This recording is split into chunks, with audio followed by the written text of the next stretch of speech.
Oke, kita mulai. Teman-teman,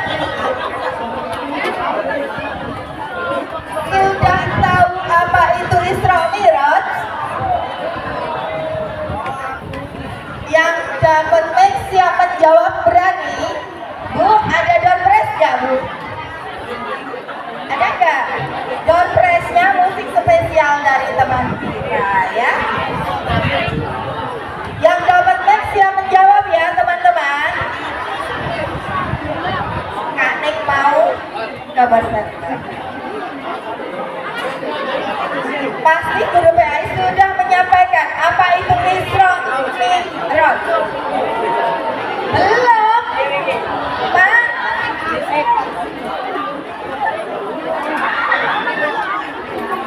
Apa itu Isra Mi'raj?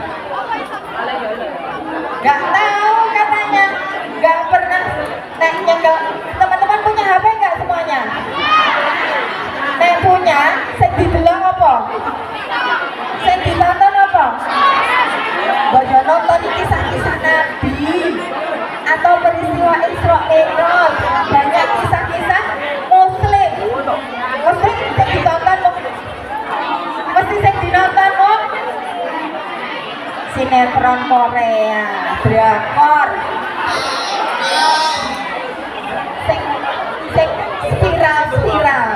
viral. Isra Mi'raj adalah perjalanan Nabi Muhammad dari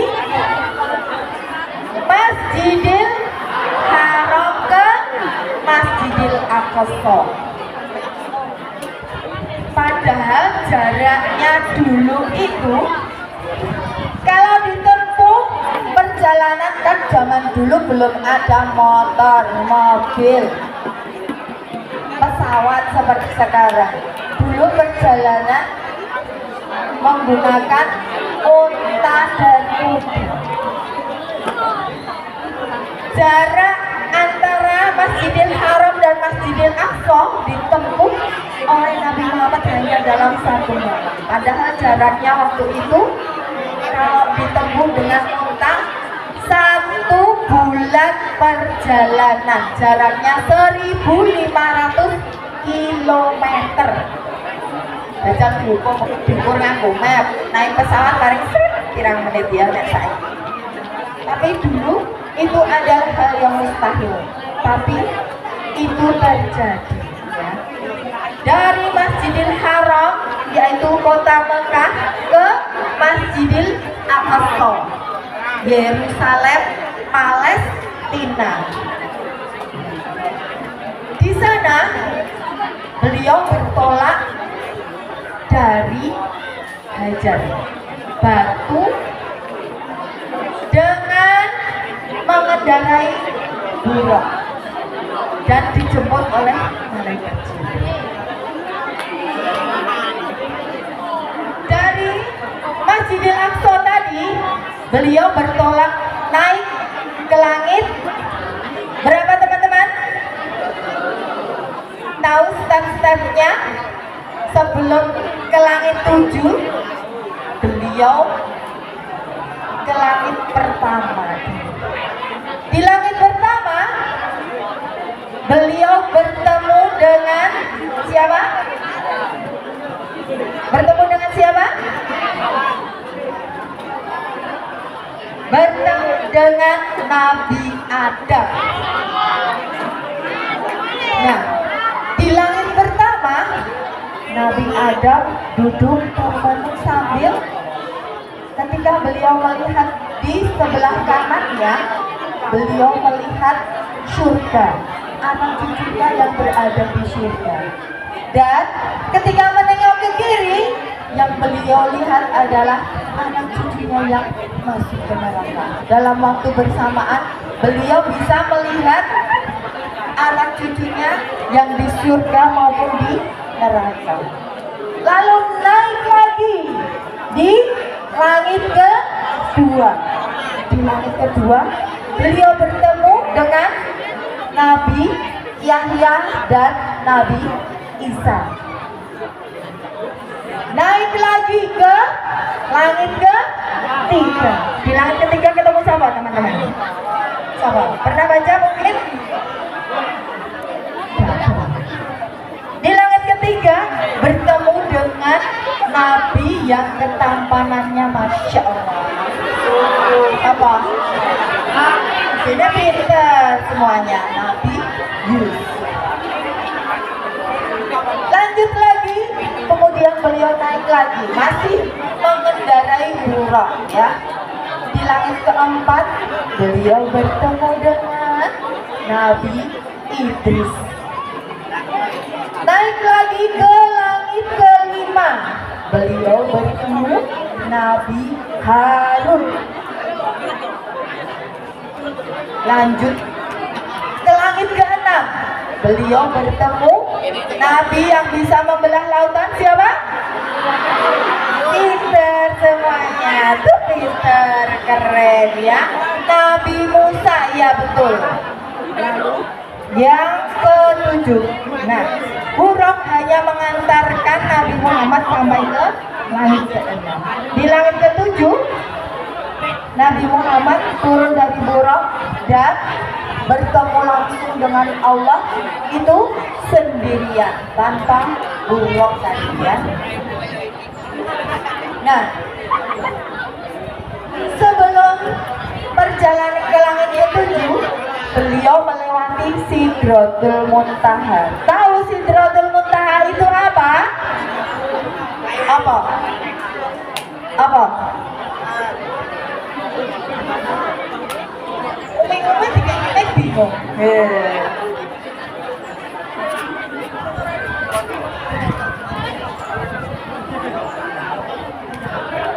Jembatan katanya. Apa teman-teman? Bukan ya, Sidratul Muntaha itu adalah sebuah pohon yang akarnya menjulang ke langit keenam, tapi pohonnya tumbuh rindang naik ke atas menembus langit ke-7 dan bayangannya menaungi seluruh lapisan langit. Bukan jembatan ya, itu nak sirot, itu jembatan. Sidratul Muntaha. Sidratul Muntaha itu sebuah pohon yang luar biasa di langit. Akarnya menjulang di langit 6 dan pohonnya menjulang tinggi ke langit ke-7 dan bayangannya menaungi seluruh penjuru langit. Astagfirullah. Nah, sampai di langit ke-7 Nabi Muhammad bertemu dengan Allah dan mendapat perintah apa teman-teman? Sholat. Siapa yang berapa kali sholat dalam sehari? Tomik bingung, padahal semudah itu jawabannya ya. 5 ya, insya Allah teman-teman sudah melaksanakan 5 waktu semuanya?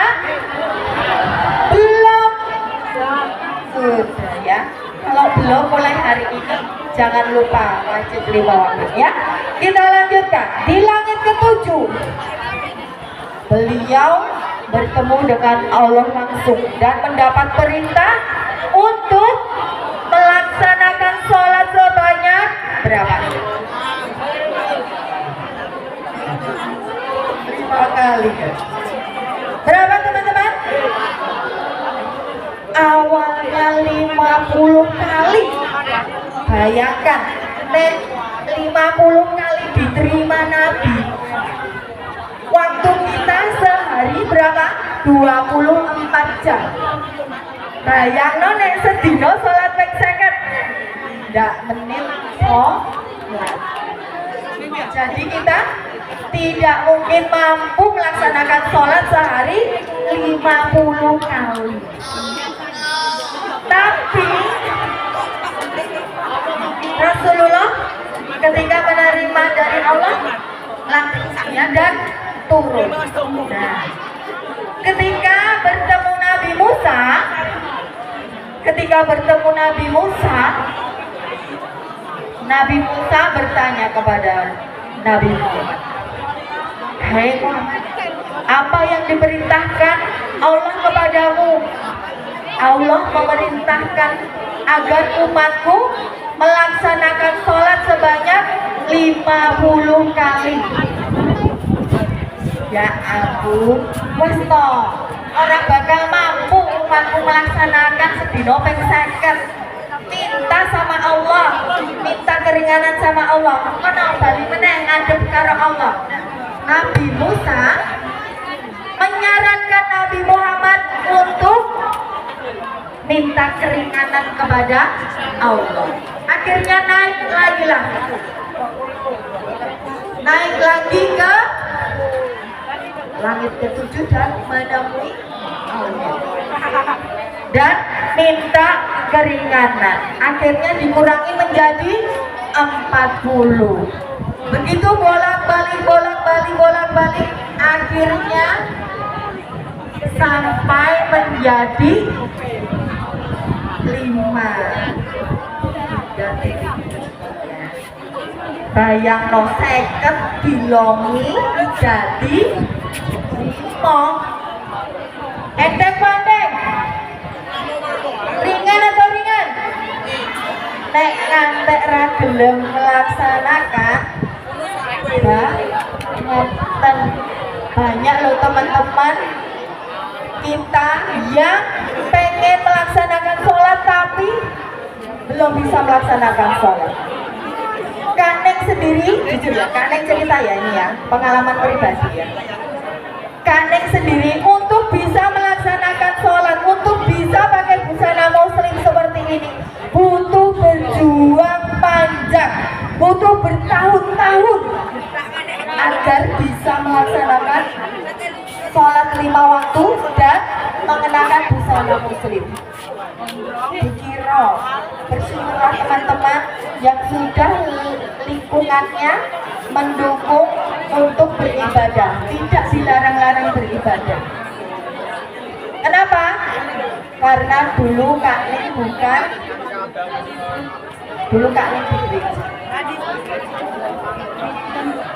Pengalaman pribadi ya. Kak Ning butuh bertahun-tahun, gak hanya 1-2 tahun, 5 bahkan 10 tahun baru bisa melaksanakan sholat, baru bisa pakai hijab seperti ini.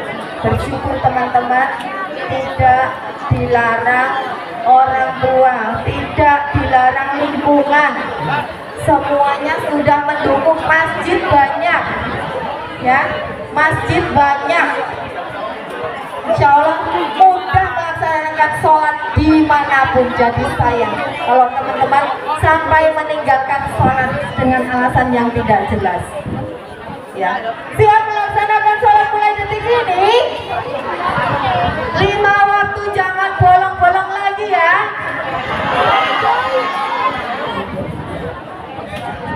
Nah, kenapa setelah perjalanan Rasulullah dalam waktu semalam tadi, apa berkah dari Allah? Apa yang ditetapkan Allah kepada Nabi kita? Ada yang tahu? Petot.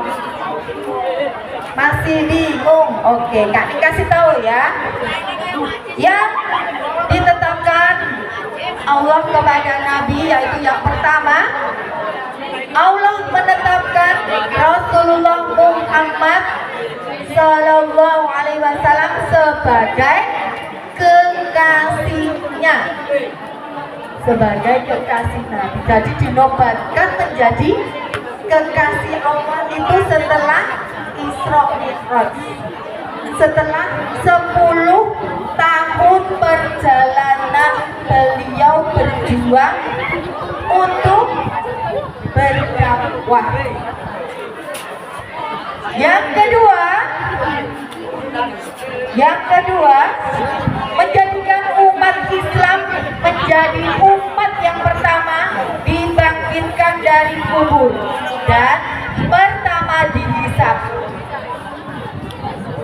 daripada umat-umat yang lain. Umat di dunia ini kan banyak teman-teman, dan kita mendapat yang spesial. Walaupun kita umat Nabi yang terakhir, tapi karena Nabi kita adalah kekasih Allah, Allah mengutamakan kita. Kelak dia berhisab, kita akan dibangkitkan pertama kali dan dihisab pertama kali daripada umat-umat yang lain. Berikutnya, diberikan 8 kebaikan untuk umat Islam. Apa itu? Yang pertama adalah Islam. Islam itu kebaikan. Jangan salah ya. Islam itu merupakan kebaikan. Lalu berikutnya hijrah. Hijrah dari Makkah ke Madinah.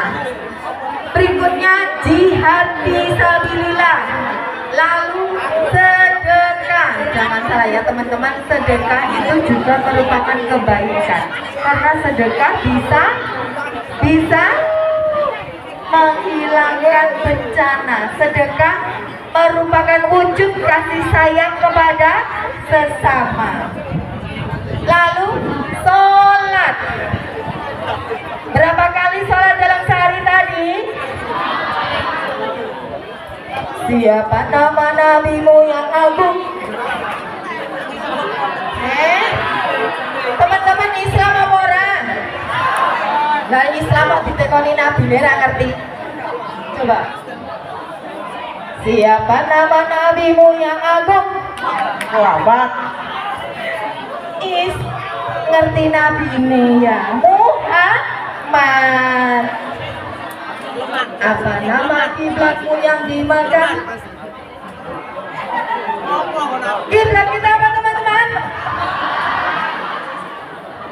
Nek sholat ngadepe ngendi? Ulon. Nah yang ulon ini ngadep apa? Kiblat kita adalah Ka'bah. Mau ditekoni, nek sholat ngadep ngendi le? Ulon. Nah yang ulon ini mbok adepi apa? Tahu ya sekarang ya, besok kalau ditanya jangan salah lagi ya. Apa nama kitabmu yang mulia? Halo teman-teman kalian Islam gak? Islam toh? Caranya aku Islam. Kita koni kitabnya mau seorang ngerti?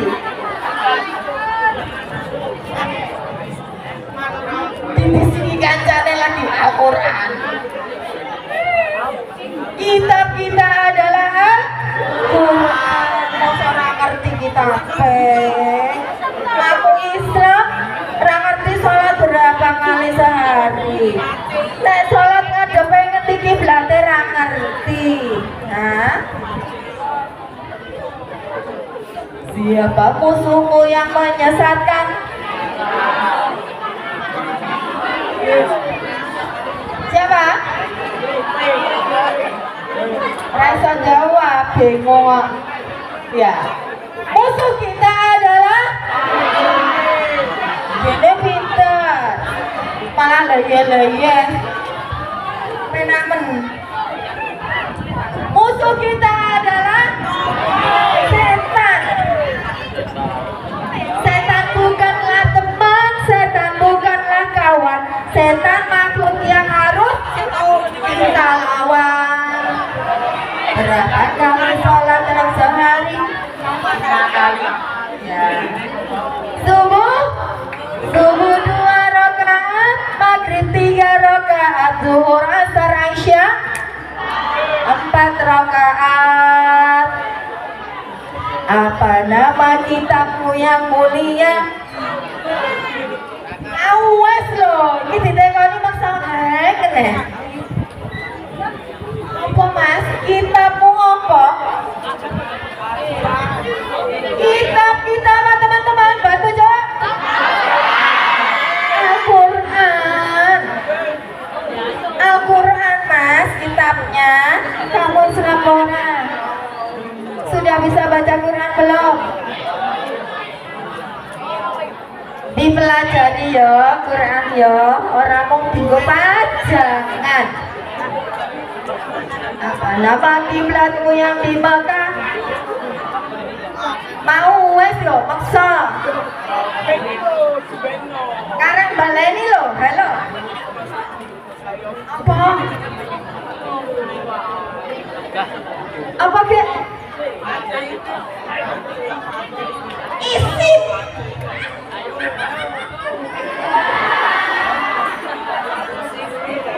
Apa mas? Mau lo wes bareng-bareng. Apa teman kiblat kita? Coba mas, ulang. Yang kencang kiblat kita adalah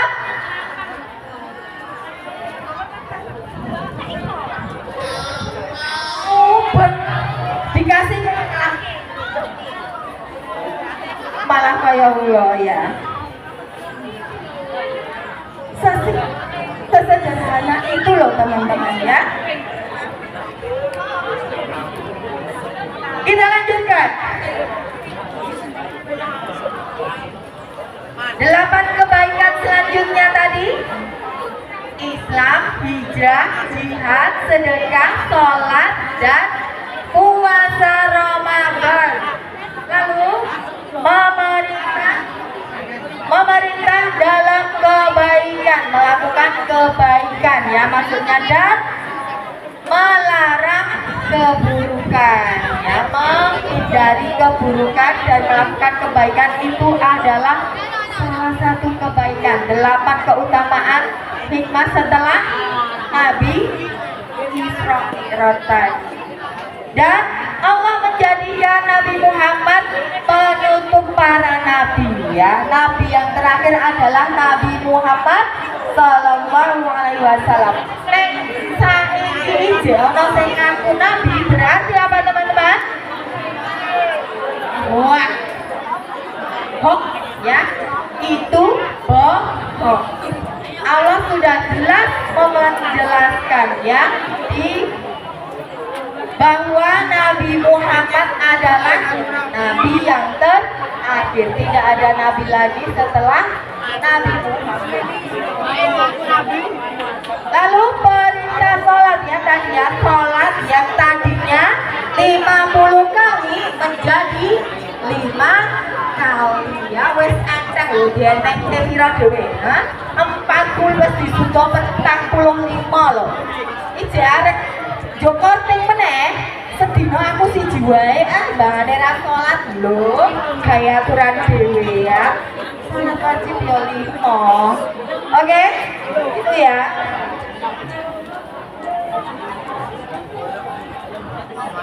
Sudah panas? Enggak iya kok ya. Teman-teman siap musiknya? Oke, break sebentar ya. Kita dengarkan satu lagu dari teman kita dulu.